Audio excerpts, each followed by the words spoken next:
morning, creator, wonderful Biafrans and lovers of freedom. Good afternoon, good evening, depends on your time. May the Lord be with you all. Amen.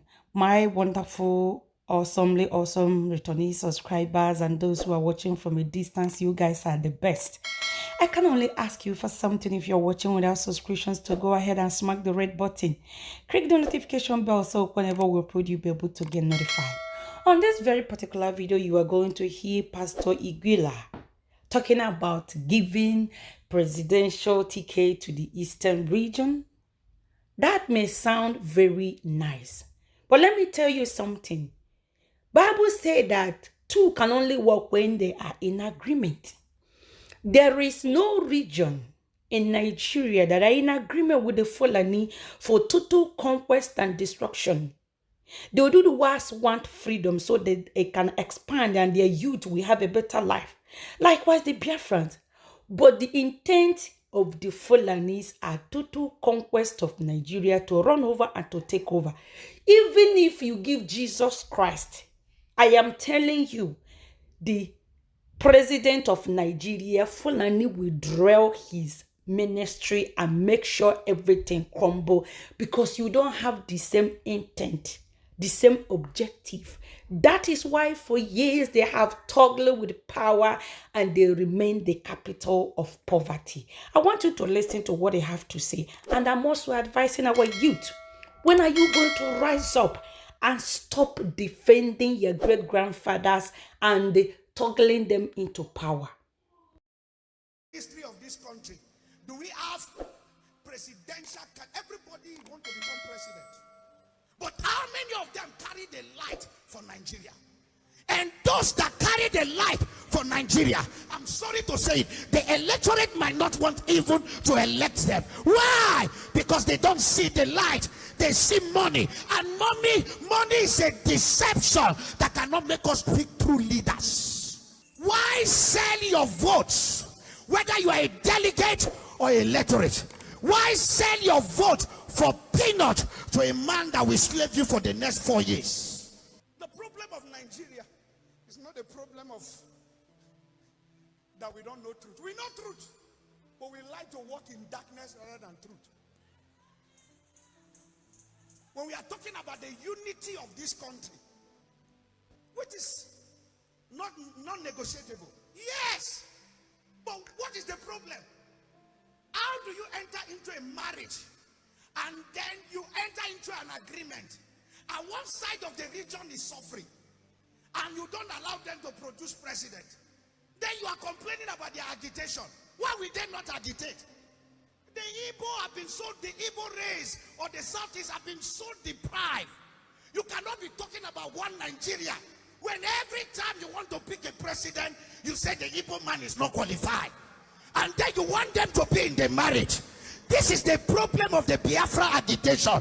If you cannot solve that problem, you will still have more Nnamdi Kanu agitating. That is the reason you cannot be preaching love and unity and be practicing the opposite. This is the major problem of Nigeria. Why will the Southwest, I mean Yoruba man, continue to be in power? Why will the North continue to be in power? Then the major language, you are not telling them you don't trust them. If you don't trust them, why are you keeping them? Leave them, let them come. I don't care how many of them are coming, whether they are in unity or not in unity. Give them the opportunity to prove themselves. The politics will go to the highest bidder. It has become a democracy which is called meritocracy. It is about the one who have the money. And I don't blame them. The church will fold our hands and we say, no, politics is a dirty game. All we are doing is to intercede. This is the problem. You will intercede and chop intercession when it is time. Those who are power brokers, we enter there, go into primaries, join a political party. This is the problem of the church. Who is but blind? The church. Too spiritual. Politics is not only spirituality. You have to join the game. You have to belong to a political party. You have to follow and become a delegate. How many Christians do we have as delegates in most political parties? How do we influence? This thing is not of prayer alone. We have been praying. If prayer can change Nigeria, the intercessors in Nigeria would have changed everything. The problem we have prayer warriors without strategies. Every regime has its own achievement. For me, speaking my mind as a citizen of this country, not as a pastor, we are so divided now. There's really a tiny line between unity and hatred or disunity. We want to pray for the unity of this country. We want to pray for the leader of the day, or the government of the day, to do the needful before leaving. Because the issue is not about handing over or taking over. It's about handing over a more united country so that we can be solid. It's not easy when a country is going the way we are going. There can be no development. We are going to pray. Of recent, I read in the news and I saw that the government of the day granted some prisoners some pardon, presidential pardon. That's a welcome idea. Sometimes I ask myself if those ideas are factored in the unity of this country. Now, why you are giving people presidential pardon? Why don't you give people like Nnamdi Kanu a pardon that can unite the country? If the Igbos are aggrieved, no matter your grievance, we have to do things that will make this country to be united. An average Igbo man will tell you that, I don't think we are part of this country. And that is the problem. We are more disunited. We don't know what the Yoruba man is thinking if he takes power. We don't know what the South man is thinking if he gets power. Because there are some premises or some things that have been laid now. Maybe if a Yoruba man gets there right now, will tell himself this is the Yoruba turn. Everybody, power, defense, everything, Yoruba, everything, Yoruba, advisor, Yoruba, everything, Yoruba. And we will continue to have a deepening country that will be deepening in bitterness and disunity. The reasons why people are appointed from different regions is to balance and bring unity in the country. Leadership is not just about protecting your interests, it's about also uniting the country. I'm not an Igbo man, but you see, this is what is boiling man. If people who steal money in a country can be given presidential pardon, if people who killed, who are called repentant Boko Haram, can be given pardon, why will somebody crying for independence of a region not be given a pardon and called to a table for dialogue? This thing, I just wonder. It is only in Nigeria we see truths like this, and we turn it this other way, and we speak political grammar, and we look away. And then we hear people talk about unity and federal character, talk about so many things, and it does not represent what we talk about. There are special breeds in this country that can influence the factors that brings about turnaround in this country. If you look at the population of the youth as per 2019, the population of the youth and those who are able to vote, and how many youths even vote, and even this new election, you discover that the youths of this country can determine who becomes the president of this country. But where do we reign?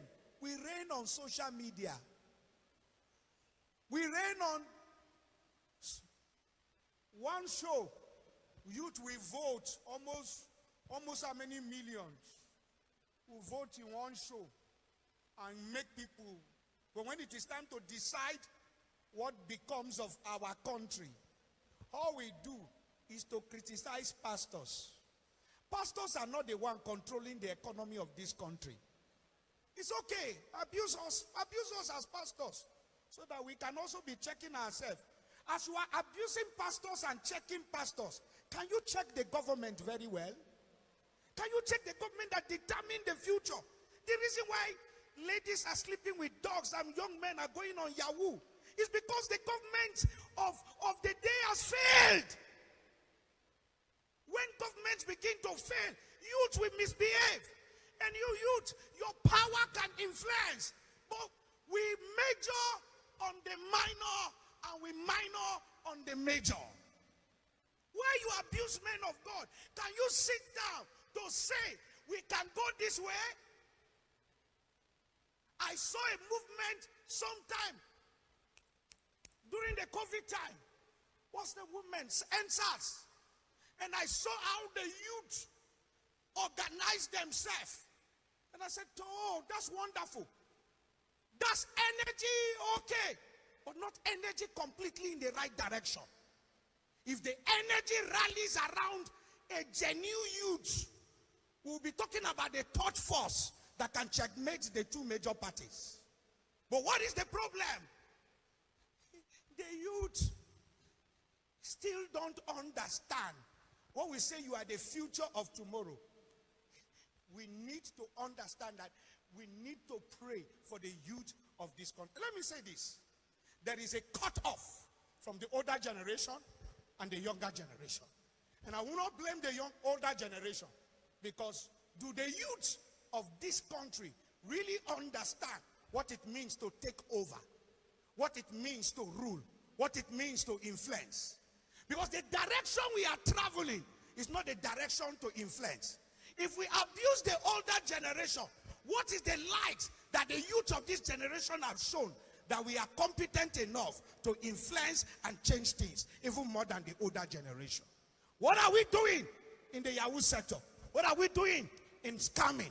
What are we doing in sleeping with animals, dogs? What are we doing in being downstairs? Oh, what are we doing? Abusing fathers, dishonoring, not understanding the law of honor, releasing energy in the wrong direction. Who are the people they use for political thuggery? Youth. Thank you for watching. If the video interests you, please share.